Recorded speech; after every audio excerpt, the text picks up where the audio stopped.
இல்லடா கலவை போட்டுட்டு இருக்க செங்கலே ஒழுங்கா வர மாட்டேங்குன்னு பாட்டியெல்லாம் உன் மேல கம்ப்ளைண்ட் பண்ணிட்டு இருக்காங்க. ஏண்டா கட்டிகளை மட்டும் கரெக்டா தண்ணி அளவா ஊத்தி குடிக்க தெரியுதுல, அதே மாதிரி கலவையில கரெக்டா தண்ணி அளவா ஊத்தி குலைக்க தெரியாதா? இந்த நாய்க்கு தமிழே தெரியாத, இந்த நாய்கிட்ட போய் இவ்வளவு நேரம் கத்திட்டேனே. எல்லாத்துக்கும் தலையாட்டு. தம்பி அங்கிட்டு எங்க போறீங்க? செங்கல் வாங்க போறேண்ணே. நான் என்ன பொங்கலா செஞ்சு வச்சிருக்கேன், நானும் செங்கல் தாண்டா செஞ்சு வச்சிருக்கேன். தம்பி இங்க வாங்க தம்பி, நம்ம கிட்ட பாத்தீங்கன்னா செங்கல், சித்துக்கல், சதுரக்கல், ஆட்டிக்கல், இப்படி எல்லா வடிவத்திலயும் கல் இருக்கு. உங்களுக்கு என்ன கல் வேணும்?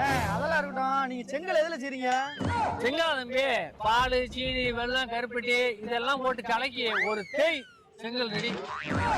ஏடா கம்லாட்டி, செங்கல் எதோட செய்வாங்க? களிமண்ல தானே செய்வாங்க. தம்பி உனக்கு இப்ப எத்தனை கல் வேணும்? எனக்கு ஒரு 5000 கல் வேணும். கல் நல்லா குவாலிட்டியா இருக்குமா? குவாலிட்டியா? ஏண்டா கோமுட்டி, குவாலிட்டியை பத்தி ஏன்ட்ட பேசுறியா? என் கல் இரும்பு